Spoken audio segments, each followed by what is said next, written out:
Check the logistics of it too. I mean, if that needs to be done now or maybe summer, get that done. There are 8 planters. And how many benches? So light shovels around the plant, does the plant have lids on it? No. Okay. No, it's a 5-socket box, yeah. Okay, as the sun hits it, it's off. Well, it softens the snow first and then the soil. Yeah. I can see the snow drifting from the street.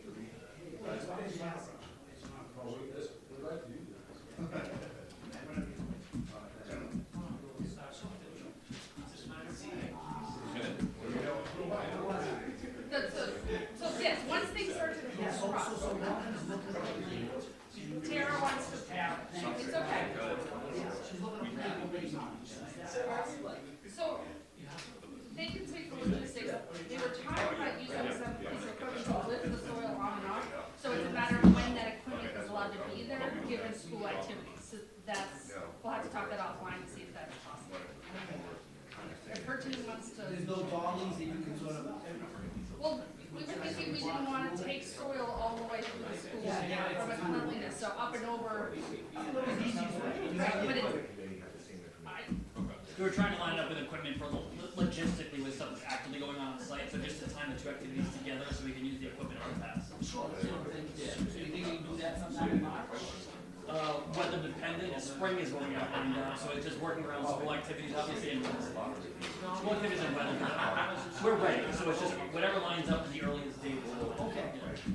We're not like holding on to it. I'm sure you know. Yeah. I know it's a frozen day, and I know Tara, our teacher of the year, and I ain't doing anything to that thing, so. we love her excitement for it. Yeah. So she's sort of, you know. Yeah, so weather, school activity, and then the equipment being on site, so we don't have to have a second mobilization just to keep the cost down, but that's the logistics, but yeah, it's the earliest that those 3 things line up is when we'll do it. Okay. Spring, early spring. We're looking for March 21st. How's that sound? How's that? I'll speak to Mike. I'll keep talking to Mike and then I'll send you an email. It's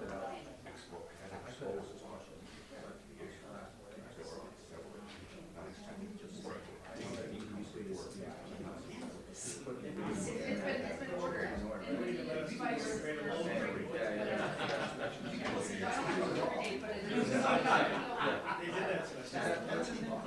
So what is the best one ever? Jake said that went through 5 years. So when I saw September, I just wanted, we need it. So I know that we need. Yeah, okay. Which is like, he's a 12-job man. He's the nicest person in the world. And I'd be like, look at him. There's no way you're going to this. You know, this just means that we became. Hello, can anyone hear me?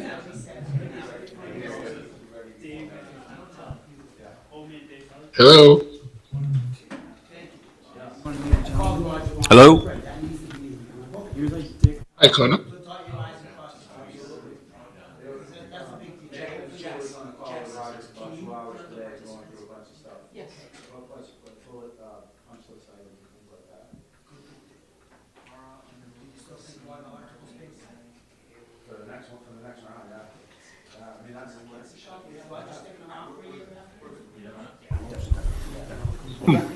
Hello? Good evening, everyone. Welcome to the February 26, 2026 School Building Committee meeting. First item of business, let's do a roll call. Mr. Ball? Manager Golden? Michael Vaughn? Here. School Committee Member Bahu? Here. Superintendent Skinner? Here. Richard Underwood? Here. Michael Fiato? Here. Connor Baldwin? Here. Mark Byrne? James Hall? Here. Counselor Chow? David Peasley? William Samaras? John Leahy? Representative Elliott? Here. Mary Ann Manzi? Here. Jay Mason? Maria Sheehy, Benjamin Opara, Yeah. Erica Harvey, Here. John Haley, John Haley, Here. Paul St. Cyr, Representative Howard, Kendrick Delorbe, Janica Lang, Here. Eliza Seek. Here. We have a quorum. Mayor Samaras is stuck in traffic. He will be here shortly, Mr. Ball. 15 present. Next item of business, vote to accept and place on file the Zoom participation. So moved? Motion I'll passes, second it. seconded by Mr. Opara. Next item of business, accept the minutes of the January 15th, 2026 meeting. Mr. Hall, Second? seconded by Mr. Baldwin. Okay, and if I could just add one item. Our mayor is in attendance regularly now, so I'd like to put in a motion to have Mayor Eric Getchier be a part of the school building. Second that. Seconded by Mr. Baldwin. We have to take a vote. Yeah, we need to do a roll call on that. Okay. Mr. Ball? Manager Golden, Yes. Michael Vaughn, Yes. Fred Bahu, Yes. Superintendent Skinner, Yes. Richard Underwood, Yes. Michael Fiato, Yes. Connor Baldwin, Yes. Mark Byrne, James Hall, Counselor Chow, David Peasley, William Samaras, John Leahy, Representative Elliott, Yes. Mary Ann Manzi, Yes. Jay Mason, Maria Sheehy, Benjamin Opara, Yes. Erica Harvey, Yes. John Haley, Yes. Paul St. Cyr, Representative Howard, Kendrick Delorbe, Janica Lang, Yes. Eliza Seek. Yes. Motion passes. Welcome to the committee, Mayor Getchia. Let the record show that Kendrick Delorbe is here. Mr. Ball. Next item on the agenda, the presentation, Mr. Kane from Skanska.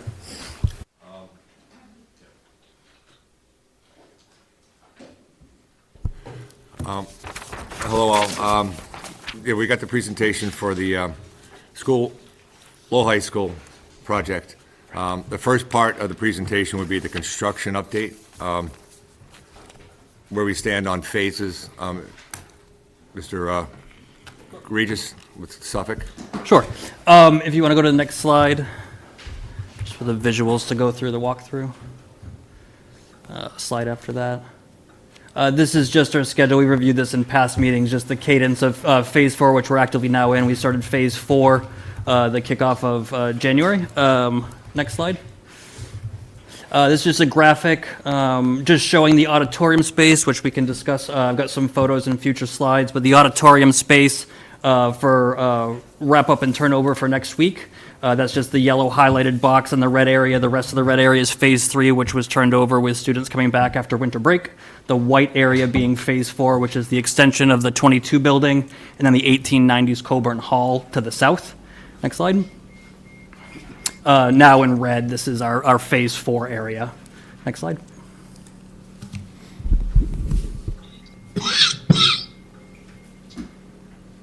And this just shows finished turnover and landscaping. You can continue to the next slide, fall of 27. Some photos in here. This is just showing current status, or I say current status of auditorium. These photos were taken earlier last week, so they're about a week past date, but just showing from the mezzanine down and the handrails on the mezzanine and the chair installation. You can go to the next slide for another view coming from the stage. So this is the stage looking up at the two tiers. Great photo showing the interior space and interior finishes of the auditorium. As far as auditorium update, we can do it here. We had talked about next week. We've got the auditorium lighting and rigging. We've done our testing on all the auditorium equipment, so it is all functioning. It is all active and tested. Suffolk and our trade partners will be providing reports to PE to give to their consultant, Kavanaugh Tachi, to review these reports tomorrow. They will be on site scheduled for Monday, obviously after review of these reports, to do their final commissioning on AV equipment. Last item here is the auditorium handrails. For discussion, the first floor, so underneath the mezzanine, there's some wall handrails that kind of wrap around the back on the ramps. Those arrive on site tomorrow for installation. We will be working over the weekend, Saturday and Sunday, to make sure those are installed for final commissioning. We do have LFD Dave Fuller on site tomorrow just to walk the space, just to make sure we're good to kind of turn over for next week. So that's the auditorium. Next slide, we kind of go into phase 4, obviously drastic difference as far as current status. So these are photos of demolition. This is in the extension of the 22 building. So kind of similar to what we've already experienced with phase 3, similar structure and existing conditions. This is on level 3, which is substantially complete with architectural and structural demolition. If you go to the next slide. This is of the future media center. So this was the teacher planning area that was kind of on that mezzanine in the Coburn Hall. So demolition moving forward in this area as well. Next slide. Yeah, that's the more or less the breadth of construction right now. You can go to the next slide. This is just our workforce progress update. I'm going to read this from my sheet here. Bear with me one second.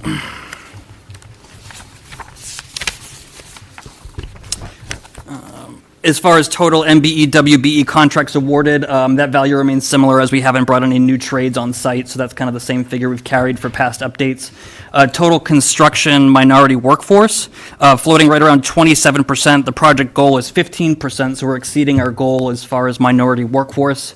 Total female workforce, just over 5%. We do have a goal of 6.9%, so we are slightly under that, obviously actively working with our trade partners to enlist and to get more women in the workforce on our job sites. Total construction Lowell residents, there isn't a specific goal, but just the statistic here, about 5% of our workforce is Lowell residents. Next slide. Budget, I'll give it back to. Any questions this far into the presentation? Sure. Mr. Fiato? Just for the record, do you have an expected timeline of when you'd be able to turn over the auditorium to the high school? I'm saying next week. We have Kavanaugh Tochi on site next week. They'll obviously review the commissioning. There may be some punch list items we might have to address, but if the punch list doesn't impact operations, we can look at how we can do those in tandem with the school using the space as we would any other punch list. We just have to see that report being addressed. But I'm going to say tentatively next week. Where that falls after the reports on Monday, we'll see. And then with David Fuller. Then with David Fuller, doing the inspection on Friday, walkthrough, and then he'll give his final okay when the rest of the railings are in, which will be Monday. So that's really the last code issue that needs to be addressed. The other work that's in there is the audio, visual, and tuning up and commissioning. And the stage equipment has already been, punch listed. That's correct. By the consultant. So that's all the rigging, the curtains, everything that's above the stage. So. Any other questions? Seeing none, we'll move to the next section, the budget presentation by Kevin Kane. The budget summary for the total project budget is still at the same that it's been since the second amendment to the project. The loan order was approved for $36 million. That will be loaded into this as a construction contingency item, and then we will draw from there to fund Suffolk's cost, Perkins Eastman cost. So we'll be loading in the $36 million loan, so that will push the budget to the next level. The overall budget is again the same for in the lower area, lower left. That is with the same budget numbers. The construction contingency is at $23 million. It originally was at 21. We did transfer some money temporarily for $2 million to bring available funds that we could fund some of the changes that are happening. And that money will be transferred back in after we load in the $36 million. Be another budget transfer with the MSBA. The breakdown of changes through change order number 42, actually, there's a typo in the bottom, but this is through 42, which leaves us about $1 million, really $1.5 million left. And just for information, change order number 43 will basically have expended the original contingency money. So we're getting close to having, we got the funding from the loan order, and we also then have the extra $2 million, so we can continue moving forward with the project on funding. Owner contingency really hasn't changed, and construction manager's contingency is being used as we go forward. One sec. Mr. Ball, can you recognize that Councilor Duran is here and former Mayor Samaras? For the record, thank you. Okay, then the next slide is the project budget overall with the funding, which we've been showing to the monthly requisitions and the encumbered amounts. So it's pretty much the same where we are, and we're moving forward with the project in the budget side. And that, I believe, we go to the What is the difference? One second, Mr. Haley. Date on the budget summary versus the Mr. Haley? project budget? Mr. Haley, can you just wait till he's got one more item to talk about, and then I'll take Okay, questions. I'm sorry. Thank you. Yeah, and the other next thing is the attachment, part 4, which is a summary of the our weekly meetings. So this is our monthly report for the project status.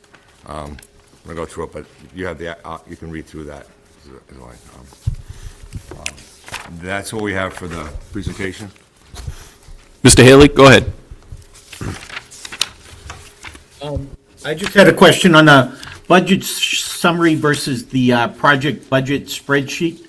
The encumbered to date numbers are different on one sheet versus the other. Could you explain why that is? I think we went over this last month, and I don't have my notes on that, but there is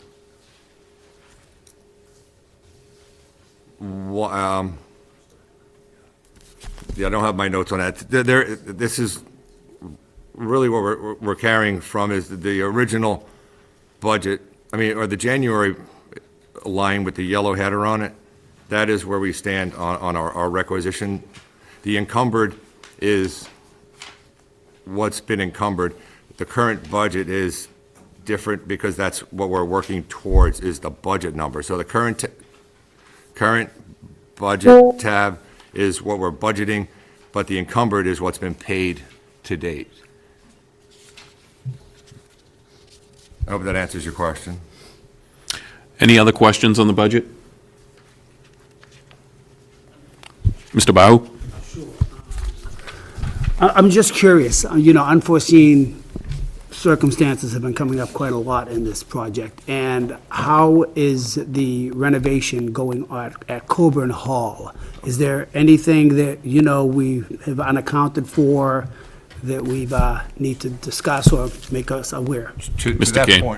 point, what I'm going to do is I'm going to hand out a summary of the demolition and the structural issues and what we've been working towards, Suffolk and Perkins and Skanska, to get to the bottom of mostly the structural issues that need to be remedied from the 1990 renovation, which had expected conditions. They weren't there. So we've gone through, I got a list. I'll go through some of the highlights, but let me pass these around. If we can pass them around, everybody can grab one or two. Just so we're all on the same page and trying to get information out there.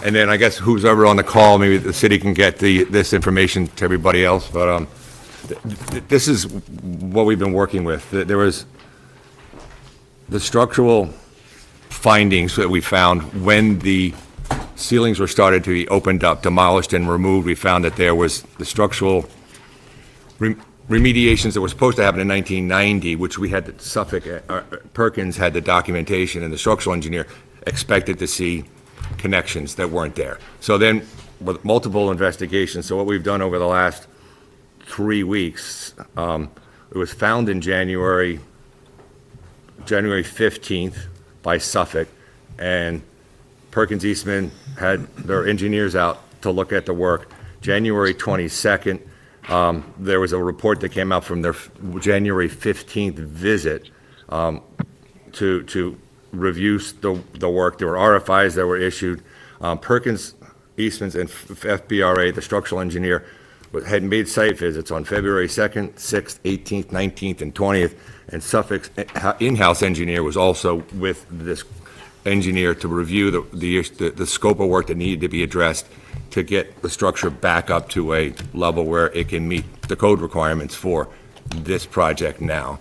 So, and as of the 24th, the last paragraph, we're expecting to get, and maybe it's on the back side, expecting to get Suffolk's, I'm sorry, the bottom of the last paragraph. FBRA is to issue their report to the team, and then Suffolk's going to take that field report and start working on the details for the work required to remediate the structural issues. From that point on, we're going to have, Suffolk is going to work with their subcontractors, look at materials, ordering necessary, start ordering the materials, and at the same time, we're going to be putting an estimated cost together as a group. Expect that maybe in 2 or 3 weeks, but because there's a lot of information to do. The plan would be we're going to expedite the materials, expedite the labor to start the work, come up with a estimated cost, and then issue a change order to the subcontractor so they can start billing the work against on T&M. So we're doing that, we're trying to mitigate the issue of pricing the job, developing a price, getting the price approved, and then start the work. We just don't have the time to do that. So that's the plan. Mayor Samaras, you had a question? Regarding the Coburn building in 1990. There were a lot of changes that were made during that construction period because it was supposed to be a 3-story building with offices on the 3rd floor and what have you. And because of the findings at that particular time that were unexpected, so to speak, then too, everything was supposed to be corrected. And what happened was we didn't build the 3rd floor office space as anticipated. We didn't put a library in there. You know, there were a lot of changes that were made to make up the funding to refurbish that building properly. And of course, it's been a number of years and you'd expect certain problems to happen from that point, even if everything was corrected. But the thing is, how much wasn't done? I mean, the reports that were given to me at that time in high school, the reason for not completing the high school plans as we anticipated was because of the findings, and that the findings were corrected. And now I'm finding out the findings were not corrected at that time. Mr. Kane? What was found was it's a wooden structure. Yeah. Timber structure. Some large, could be wrong, some of them are almost 18 inches by a foot. Yeah. Timbers. And then those were seated on foundation walls in pockets. What was called to be done in 1990 for renovation for the structure, besides what was done with the 3rd floor space, it appears that, maybe Robin can answer this question, it appears that the work that was identified by the structural engineer to connect, add support to the wood structure, beams, and tie those connections to the foundation wall, they were not done. For the most part, not done. Steel channels were attached to the sides of the timbers, that those channels needed to be attached to the foundation to provide additional support. That's the work that wasn't done. Why? We don't know, and we're not going to go back. It was 30 years ago. Yeah. What we need to do is move forward. So that's the work that we're dealing with on the structure side, is that the work to reshore or support the structure timber building was not completed as understood by Perkins Eastman and the structural engineer with the documents that were provided to them that we had to work with. With that finding, now we have to go and have the engineer here review the conditions, and, because he's now responsible, to some extent, to make the building renovations acceptable to code. So that's what we're doing, and that's what this extra work on the structure is about. Yeah. But you understand, our concerns. I mean, it's like, why at the next point, at the start, wasn't this seen? It should have been, to me, been observed and considered when the original request for a bid went out. The renovations that were done in 1990, I would say, there was we're calling it a drywall lid. There was a drywall lid under the structural framing that basically provided some protection for the timber framing. That was not opened up. There's a tile ceiling below it, a ceiling tile below it, and then there was this lid that was, you'd expect that the structural documents that were drawn up in the early 90s was going to be complete. So that lid was not removed in any investigation. There's no reason to have done that, to say, well, is this not done or not done? Yeah. It wasn't found to be not done, and then now when all that protective lid of drywall was removed from the structure, that's when this was found. Okay, thank you. To the folks on Zoom, the paper that was passed around here, Austin Ball sent you an email. You should have the document in your email box. Anyone else have any questions? I can't see if anyone does on Zoom, but. I have a question, but I don't know if it can come up in open mic.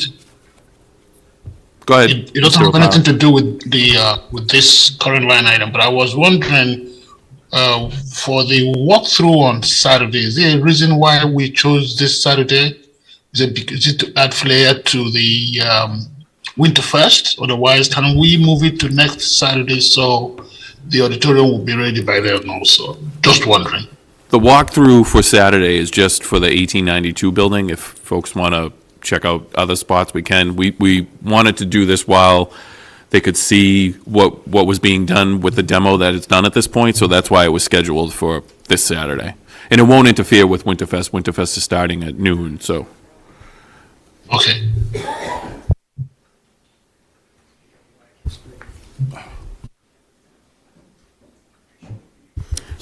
Mr. Bahu? So ultimately, we're waiting for added cost, is that correct?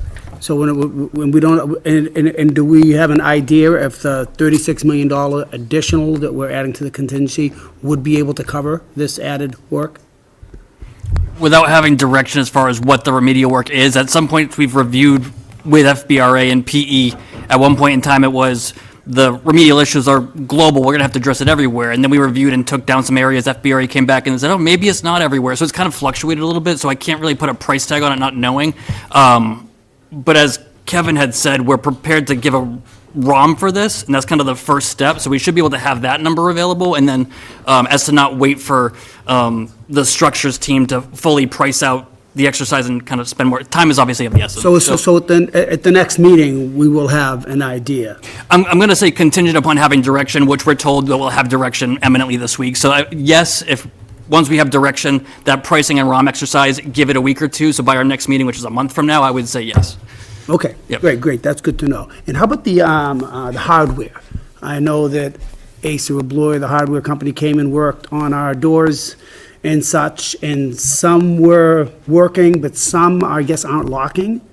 So, is there some type of information that you can share with us on how we're sort of addressing that? So, yes, Asabloy reviewed all the doors that were installed at the time that they were here in December. I have a detailed report from them for every door with comments, or not. Some comments are saying everything is operating and as they expected. They did have some comments that require a little further investigation on if there were changes in the fields that they didn't know about, so I don't want to issue it until we make sure that it's not in conflict with other instruction. And when that is reconciled, we'll be sharing the report to note a few things of yes, we've heard some latches, thresholds or other types are issues that have been, but it's not, every door has an issue, but there are select that will need some work to them, punch list items.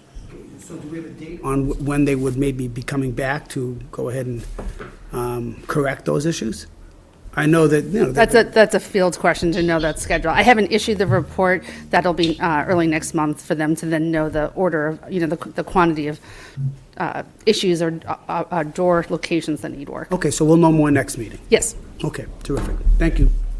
And the one item that is of a lot of concern was the gymnasium doors. Maybe, Kyle, you can talk to that. We're moving very close to getting that. Yeah, we understand the urgency and the concern with the gym doors. I know in the past 2 weeks, we've had Asa Abloy come out. This is part of the report. We focus very specifically on this one location, knowing it's heightened concern. We've released, and we actually have in our possession now, replacement rods for these doors. The last piece that we need is just replacement thresholds, which Asa Abloy provided an updated specification that should resolve this issue. Those thresholds do arrive next week. As far as installation, we're not waiting for the next school break. We're not waiting for it. We're going to coordinate with the school, obviously, so we don't impact egress and safety around school activities if they've got sporting events. But we're ready to install that once we get those thresholds. If I say next week, it would be right after we receive those. So that's the last piece of hardware that we need. We would kind of triage this one door at a time, so we're not taking down all points of egress, so we don't create, obviously, a safety concern. So we'll address one door. The far left door is the most, I would say, problematic, the one the schools experience the most issues with.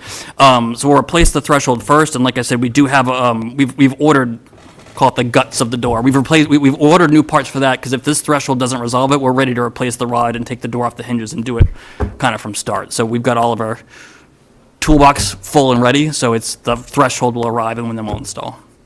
Yep. Yep. Mr. Manager, I got a question, if I could, please. Sure, Mr. Underwood? A question to Kevin Kane. Kevin, when you said the engineer didn't see the bracing that he thought he should have, were you referring to best practices and the should have, or are we referring to something that we've seen on previous plans that was not done to spec? It's information that was seen on previous plans, the 1980 renovation plans, structural renovation plans showed connections of the sistered channels to the timber frames. Those connections to the foundation and connections to other perpendicular timbers and structural modifications. That's what was not. That was documented to be performed and completed, opening up the ceilings, removing the drywall, protective drywall. You couldn't see it. It was not there. I'm sorry, it was not there. So, and again, this is certainly not for the construction team, but I guess more for the city administration. If that company is still in business and they were paid for that and they missed the spec, they could still be responsible for that added cost. And at today's cost, a one-year guarantee for construction does not allow for missed obligations. So something to think about on the city side, but we could certainly go after, if that company is still in business, they're still responsible for something that they were hired to do and got paid to do. Thank you. Noted, Mr. Underwood, and we've been in contact with our law department. Next, any other questions? Seeing none, next item on the agenda is scheduling the next SBC meeting, which will schedule the meeting March 26th. That's a Thursday. It'll be here in the mayor's reception room. Next items, next steps. Next steps are to continue on with the demolition, which on the back of this second page of this list, you'll see some work we're planning on demolition progress and status. But with the attic spaces, by the end of February, March, level 3, the balance of the architectural demolition, the basement with the abatement. So through March timeframe, we should be having the the building basically demolished and ready for new construction to come through. And then there's the slab replacement, removal and soil replacement, and new concrete flooring in both the 1922 and the and the Coburn Hall, and that would be starting, I think, in 3 weeks or so. Yeah, so quick update there, it's not in the bulleted list there, but the 1922 building, so the extension of that slab and saw cutting activity would start before the end of March. The Coburn Hall is calling it early April, early mid-April, so we kind of work north to south. So kickoff of the slab demo and soil hall would be the north part of the 22 buildings, starting the last week of March. I believe it's March 25th, but it's the last week, and then working south. And then that allows time starting in the 22, moving towards the Coburn Hall. That allows Coburn Hall work on the structure in the basement, from the basement, which is the first floor structure, to be rectified, remedied, and then the foundation moves, removal and replacement work continues on from north to south. That's about it for the next works. Any questions? Seeing none, I'll entertain a motion to adjourn. Mayor Samaras, Mr. Baldwin. Second it. Mr. Baldwin beat you to it, Mr. O'Para. That's fine.